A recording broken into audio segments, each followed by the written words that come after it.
அது நம்ம அன்றாட வாழ்க்கையில் பார்த்தோம்னா நம்ம ஒரு குழந்தைகளோடு இருக்க சத்சந்தானத்தோடு இருக்கும் பொழுது நம்ம இந்த சாகரத்தை எப்படி கடக்கணும், ஒவ்வொரு நாளும் எப்படி தள்ளுறது. ஏன்னா வைதீக பிரவர்த்தியை வச்சுட்டு தான் பூர்வீக சொத்தை வச்சு நம்ம எதுவும் பண்ண போகிறதில்ல.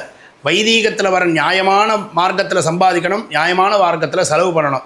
ஒரு 4 நாள் வைதீக காரியம் இல்லை அப்படின்னா அவனை தொடவே, அதாவது என்ன சொல்கிறதுனா ஸ்பரிஷம் பண்ணலையே தவிர அவர் கூட இருக்கிறத உணர முடியும். எப்படின்னா அவனிடத்துல சம்பாஷணம் பண்ணுவேன். அப்பா, இந்த மாதிரி ஒரு 4 நாள் காரியம் இல்லாமல் இருக்கனே, நான் எப்படி என்னுடைய குடும்பத்தையும் என்னுடைய குழந்தைகளையும் எப்படி காப்பாற்றுவேன், கரையேற்றுவேன், நீ தான் அனுகிரகம் பண்ணணும்னு அவன் செவியில் நம்ம போட்டுட்டோமே ஆனால், அவன் பாதத்தை பற்றிட்டோமே ஆனால், அவன் அதை செவி சார்த்து நம்மளுக்கு எல்லா விதமான அனுகிரகத்தை நித்தியமும் பண்ணிட்டு இருக்கார். ஒரு பொருளாவோ பணமாவோ உதவியாவோ ஏதாவது ஒரு ரூபத்தில். அதுவும் எப்படின்னா நம்ம உழைச்சி வாங்கிக்கிற மாதிரி இருக்கும். முன்ன சொன்ன மாதிரி ஏதோ ஒரு இந்த பூஜை பண்ணால் இதை பண்ணுறோன்றது இல்லாமல் அவனுக்கு ஆத்மார்த்தமாக நம்மளை ஒரு பூஜையை பண்ண வச்சுட்டு நல்ல விதத்தில் அந்த பணத்தை நமக்கு அனுகிரகம் பண்ணுறதே அவன் நம்ம சொன்னதை கேட்டதுக்கான விஷயமாக இருக்கும். அதுதான் உணர்ந்த விஷயம்.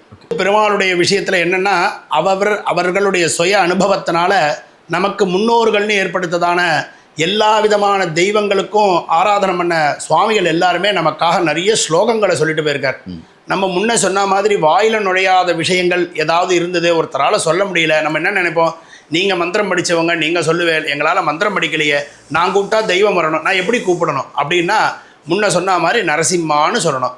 அம்மாவும் நீயே, அப்பாவும் நீயே, தந்தையும் நீயே, தாயும் நீயே, அக்கா எப்படி நம்ம உறவு முறையில் சொல்கிறோமோ அந்த மாதிரி அவனை பரிபாஷையில் நம்ம வீட்டில் மனுஷாலோட எப்படி பேசுகிறோமோ அந்த மாதிரி சுவாமி இடத்துல நித்தியம் பேசினாலே அது அவருக்கு புரியும் மந்திரமா. அதுக்கு ஒரு சின்ன உதாரணம், நம்ம எல்லாமே அர்த்தத்தோட ஸ்ரீசுக்தம் சொல்லுவோம்.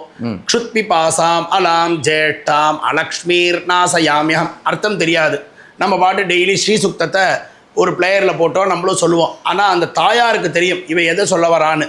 பசியும் தாகமும் அழுக்கும் இல்லாத வீட்டில் லக்ஷ்மியினுடைய அக்கா லக்ஷ்மி வாசம் பண்ணணும். அது எங்கெங்கெல்லாம் இல்லையோ, பசி எப்போ பாரு சாப்பிட்டுன்னு இருக்கிறது, எப்போ பாரு தாகம் எடுக்கிறது, எப்போ பாரு அழுக்கு இருக்கிற இடத்துல லக்ஷ்மியோட அக்கா வாசம் பண்ணுவா. அவள் எனக்கு வேண்டாம் நீ வரணும் அப்படின்னு கூப்பிடுறத அர்த்தம் தெரியாத மந்திரத்தை சொன்னாலுமே பெருமாளுக்கு அர்த்தம் தெரியும்.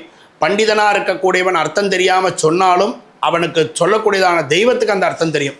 அதனால் நரசிம்மா நீ எனக்கு அனுகிரகம் பண்ணணும் அப்படின்னு சாதாரணமாக கூப்பிட்டாலே எளிய முறையில் வந்துடுவான்.